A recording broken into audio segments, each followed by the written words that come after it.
Hey, welcome back to Well, That's Interesting, the Returning to the Classics edition. Today is episode 152, Stopping Hiccups with a Rectal Massage and the World's Largest Kidney Stone so far.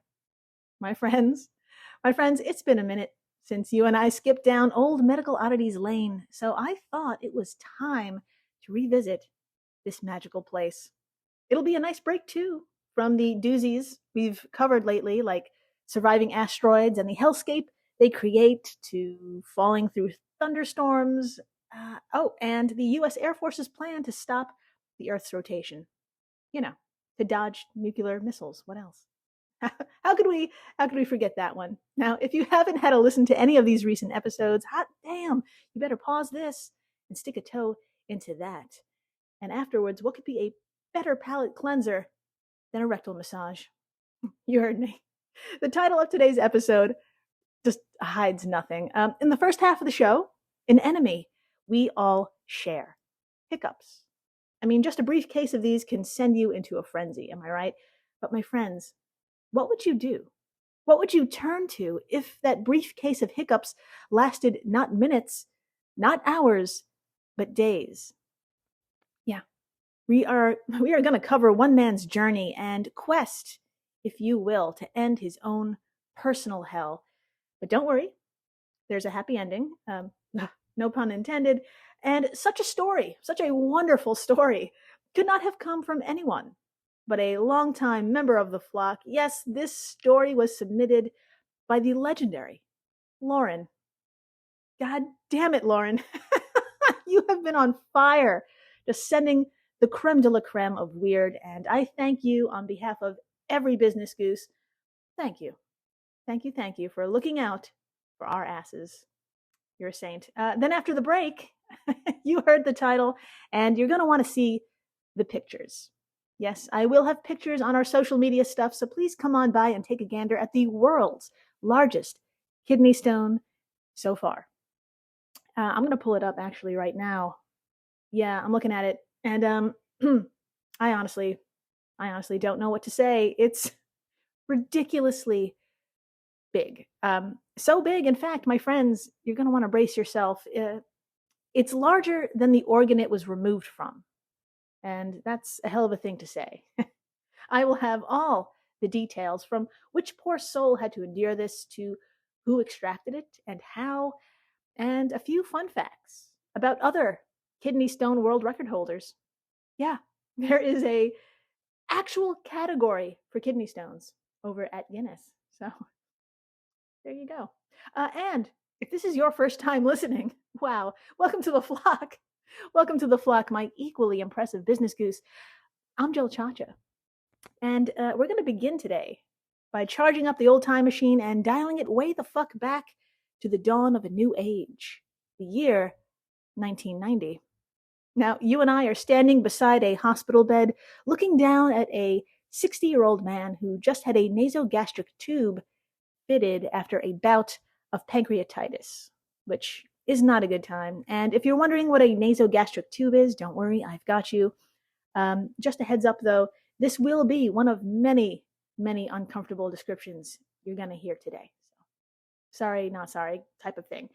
Okay, now, the old NG tube is a long, flexible plastic tube that's inserted up a person's nose and threaded down into the stomach. It's a two-way street kind of thing. It may be used for sucking excess fluids out of the stomach and delivering medicine.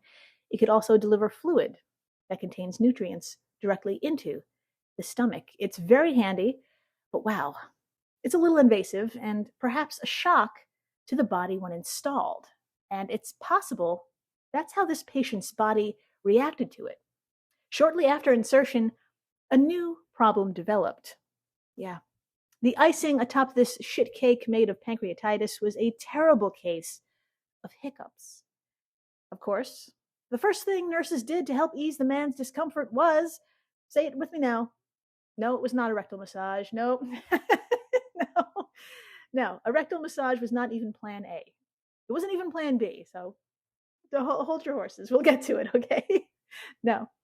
The first thing they did was remove the tube, which in theory, that's a great idea. But the hiccups just kept coming for hours. Now, I have the lowest fucking tolerance for hiccups. I'm angry and I don't even have them now. But look, basically, I would sure as hell try the laundry list of ways the medical field has to deal with them. Before we get to that, let's answer the question, why?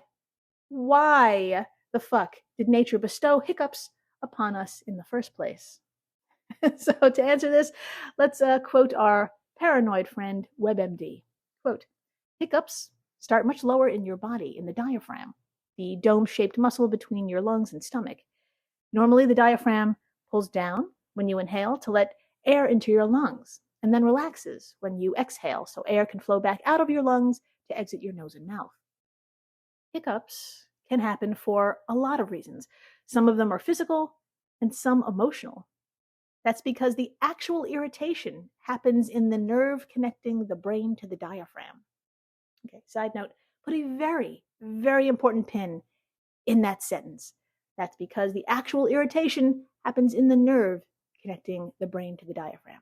Okay, continuing on, some common causes include eating too much or too quickly, feeling nervous or excited, drinking carbonated beverages or too much alcohol, stress, a sudden change in temperature, swallowing air while sucking on candy or chewing gum. End quote. Well, my friends, our patient certainly wasn't at a fucking candy shop when these persistent hiccups began, but I'm sure we could all agree he probably at least felt stress from being in the hospital while having a tube threaded down his throat into his stomach. This was probably enough to irritate that nerve. Now, which nerve and why? Yes, we will get into it, but first, just a few ways medical staff tried to subdue the hours and hours of hiccuping. Quote, swallowing a teaspoon of granulated sugar, stimulation of the posterior pharynx with a nasal catheter, the Valsalva maneuver was performed, so was a corroded sinus massage, and digital eyeball pressure was applied, but with no success to terminate the hiccups. End quote. And that was from the case report. Now, that was a hefty paragraph with lots of fancy words, but basically they tickled the back of this guy's throat, applied some pressure to the eyes and sinus area, and this Valsalva maneuver, what in the holy hell? What in the holy hell is that? Well, I bet you did it today. For real. Or maybe just the other day. Check this out. Quote, the Valsalva maneuver is a quick, non-invasive method for a fast heart rhythm. It's sometimes the first choice of treatment before trying medicine or another procedure to get your heart rhythm back to normal. To do the Valsalva maneuver, you push air out, but with your nose and mouth closed, like having a bowel movement. End quote. Yeah, it's like pushing out a poo, folks. And that fun description was provided by my.clevelandclinic.org. Thank you so much for that. So, our guy may have passed a poo, but these hiccups, they just wouldn't quit. They kept coming for 2 whole days. Yeah. Now, you're probably saying to yourself, 2 fucking days? Is this common? And why the hell were doctors pressing down on his eyeballs and messing with the back of his throat and doing that weird breath poo thing? What does it have anything to do with that nerve? Yes, my brilliant business goose, it does. Firstly, though, please be at ease to know that hiccups like this, lasting days, are not a common thing at all. So this case was super special. And a super special case requires some super special handling. No pun intended. Again, I am so sorry. It's going to keep happening. From the report, moving on from the report, quote, intractable hiccups is an uncommon phenomenon probably mediated through the supraspinal brainstem center with the afferent limb mediated by the vagus nerve. End quote. Ooh, my friends. So yes, all those wacky procedures were to gain control over an irritated vagus nerve. Now, if you think you have a lot on your to-do list, take a fucking seat, because the vagus nerve is one busy son of a bitch, and I am not kidding when I say our lives depend on it. For real, if this nerve just disappeared, you would have to spend your day constantly checking on and maintaining your breathing, blinking, and like a whole lot more. Let's get into it. The vagus nerve is one of 12 cranial nerves in the body, and they come in pairs. Some send sensory information to the brain, like sights, smells, tastes, and sounds. Other cranial nerves control the movement of various muscles and the function of certain glands. These are known as motor functions. Now, the vagus nerve actually does both of these things. It's constantly reporting back to the brain details about your digestion, your heart rate, your breathing, all cardiovascular activity, and works with your brain to make reflex actions, such as coughing, sneezing, swallowing, and vomiting, all the fun things. So, my friends, in sum, the vagus nerve touches upon nearly every goddamn part of the body and is the longest cranial nerve, running from the old brainstem all the fucking way down to part of the colon. Hint, hint. Yes. So, this here vagus nerve provides somatic sensation information from the skin behind your little ears to the larynx, esophagus, lungs, trachea, and heart, and can stimulate all the muscles attached to them. And yes, it can and does cause involuntary contractions. So, back to our patient, whose vagus nerve was just a wee too excited, if you will, and it was up to our trusted medical staff to focus it. And again, they tried knocking around the man's head with the eyeball stuff and knocking around with his chest with the breathing stuff. But their final option was the rest of the stuff, the end of the nerve. Yes, the colon.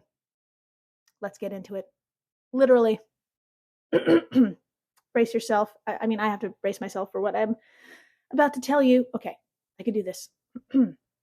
Quote, digital rectal massage, that's AKA with a finger, was attempted again using a slow, continuous circumferential motion. And the hiccups were terminated again immediately. End quote. Okay, look, I know we're close. The flock is a very close community. We talk about butt stuff all the time. But I think we just got like a whole lot closer. And you heard me right. This process was done not once, but twice on the patient, who said yes to this procedure not once, but twice. And you know what? Good for him. And I wonder if it had to be done by the same practitioner. But okay, anyway, my friends, after a second college try, it fucking worked.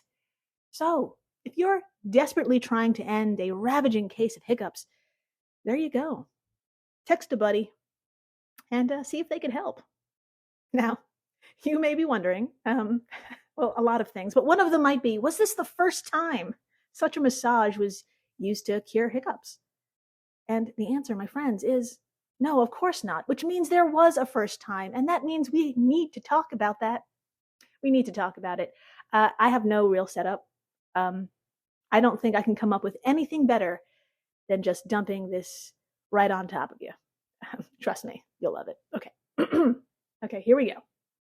Quote, I have always hoped to win a real Nobel Prize for Medicine, Francis Fesmeyer of the University of Tennessee College of Medicine told New Scientist. Continuing from the article, quote, nevertheless, Francis settled for the Ig Nobel Prize in Medicine instead, handed out along with 9 other Ig Nobel Prizes at the Thursday evening ceremony in 2006 at Harvard University. Fesmeyer, a specialist in emergency medicine and cardiology, probably did not have a real Nobel in mind when he published the paper called Termination of Intractable Hiccups with a Digital Rectal Massage in the journal called Annals of Emergency Medicine. You can't make this up. Okay, continuing the quote, he was, it transpires, attempting to help a man who walked into the emergency room after hiccuping for 72 hours at up to 30 times a minute.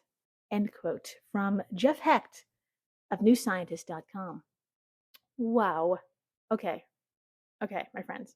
Let's break this down. 72 hours of hiccuping. 30 times a minute. I I'm at a loss for words. And yes, this was the first time a rectal massage was applied to cure hiccups, and it won an Ig Nobel Prize. And you're probably wondering, like I was, how the fuck did Francis get the idea to stick his finger up a patient's butt? How? Well, I found an answer. Of course. Quote, Dr. Francis Fesmeyer, while attempting to stimulate the vagus nerve of his patient, remembered reading about another patient whose racing heartbeat was slowed after receiving a rectal massage. He tried the same on his patient and found that it worked. End quote. From James Felton of IFL Science. Okay. Okay, I get it. After 72 hours of hiccuping, I totally understand why that patient said yes to trying this. Desperate times call for desperate measures. But for Dr. Fesmeyer, this is his go-to, okay? The doctor went on to tell the online magazine New Scientist, quote, from now on, I'll be recommending sex, culminating with orgasm, as the cure-all for intractable hiccups, end quote. I'm sure that's not problematic at all. After the break, we are moving slightly away from the butt and halfway around the world. My friends, I am still bewildered how this man is just fine. We're going to talk about the largest kidney stone so far. It hurts just to look at it. Oh my. So please, stay tuned. Hello, everyone. You may recognize me as Gabby from the History of Everything podcast. And my name is Brenna, and you don't recognize me from anything yet. Together, we're two scientists who explore all of the weird little questions and conspiracies of the universe in our new podcast, Mystery of Everything. Everything has an explanation. We hope. But that is what we're here to figure out. We will dive into the science behind many popular conspiracy theories, such as vaccines causing autism, flat earth theory, and was the moon landing fake? And if so, why the heck would anyone even do that? But it's not just conspiracies. There's a lot of cool mysteries that we will attempt to use science to explain, such as near-death experiences, what made the Vikings go berserk, and can I control my co-host with MK Ultra? Wait, what? Anyway, make sure to check out the Mystery of Everything podcast everywhere where you find your podcasts. When Johann Rall received the letter on Christmas Day 1776, he put it away to read later. Maybe he thought it was a season's greeting and wanted to save it for the fireside. But what it actually was a warning, delivered to the Hessian colonel, letting him know that General George Washington was crossing the Delaware and would soon attack his forces. The next day, when Rall lost the Battle of Trenton and died from 2 colonial Boxing Day musket balls, the letter was found, unopened, in his vest pocket. As someone with 15,000 unread emails in his inbox, I feel like there's a lesson there. Oh well, this is The Constant, a history of getting things wrong. I'm Mark Chrysler. Every episode, we look at the bad ideas, mistakes, and accidents that misshaped our world. Find us at constantpodcast.com or wherever you get your podcasts.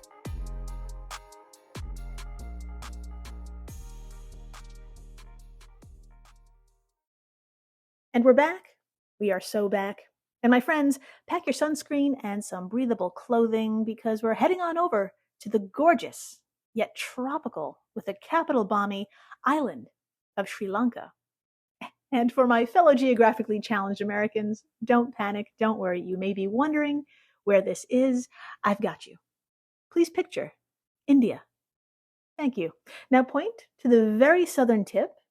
Okay. Now move your finger a smidge farther south and imagine a teardrop-shaped island. That is Sri Lanka.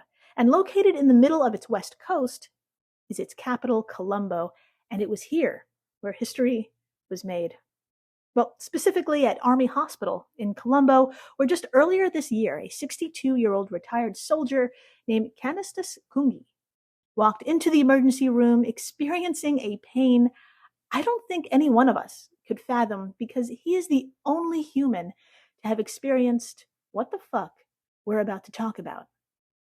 Now, Canisius was exhibiting all the classic signs of someone suffering a kidney stone.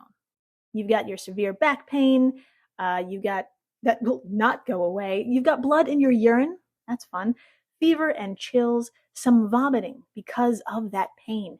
Your urine looks cloudy, and there's a burning sensation while urinating. I can also add from personal experience, not to brag, on top of all of this, there's the constant sensation of having to pee. It's just insult to injury here. Now, the urology team was called into action and the patient's lower back was x-rayed. And boy howdy, you better believe I have that x-ray. It's on our social media stuffs as we speak, so please come on by. Actually, you need to come on by and take a look. I'm going to pull it up here myself. I'm still speechless. And you cannot miss it. Please take a look. I am not fucking lying when I say it takes up most of the x-ray. Yeah, that is for real, my friends. This stone broke not only one, but two world records. Measuring 5.5 inches in length and 4.15 inches in width, this is the world's largest kidney stone. And don't worry, you're about to feel worse. This is also the world's heaviest kidney stone, weighing 800 grams or 1.76 pounds. That's nearly 2 pounds, folks. And if this sounds absolutely insane to you, it fucking is. Guinness World Records says that's roughly the same weight as 5 baseballs. Okay. And IFL Science reports that's about the weight of a 6 to 9 week old kitten. These are stellar choices for comparison. Thank you so much, Guinness and IFL. That is wild. To put the length and width into perspective, the average kidney stone is a mere 5 millimeters in diameter or 3/16 of an inch and can painfully pass through the urinary tract on its own. However, there was no way in hell Canisius was going to pee this out. In fact, this stone embedded in his right kidney was actually larger than that kidney, which was measured at 4.6 inches in length. And this stone was 5.5 inches. His kidney was literally stretched to capacity and then some. So needless to say, surgery was needed. Quote, Kungi underwent a procedure called open pyelolithotomy, nailed it, whereby the stone was surgically removed through an incision made in the pelvis. The operation was performed by Dr. Kugadis Sutharshan on June 1st, end quote, from GuinnessWorldRecords.com.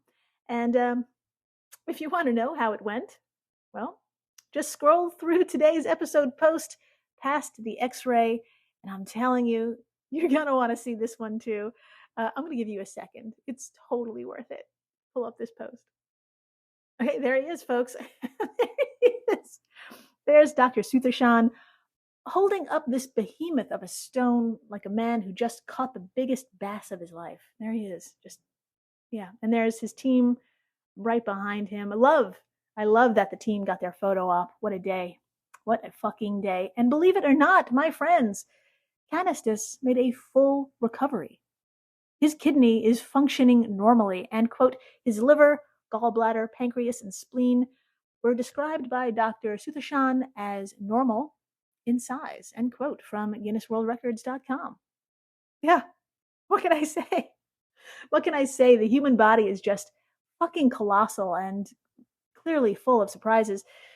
Well, my horrified but relieved business goose, I bet you have some remaining questions like how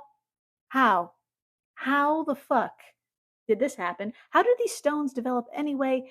And if this is a new world record, what else is out there? Great questions. I am so glad you asked. Let's head on over to the National Kidney Foundation to start.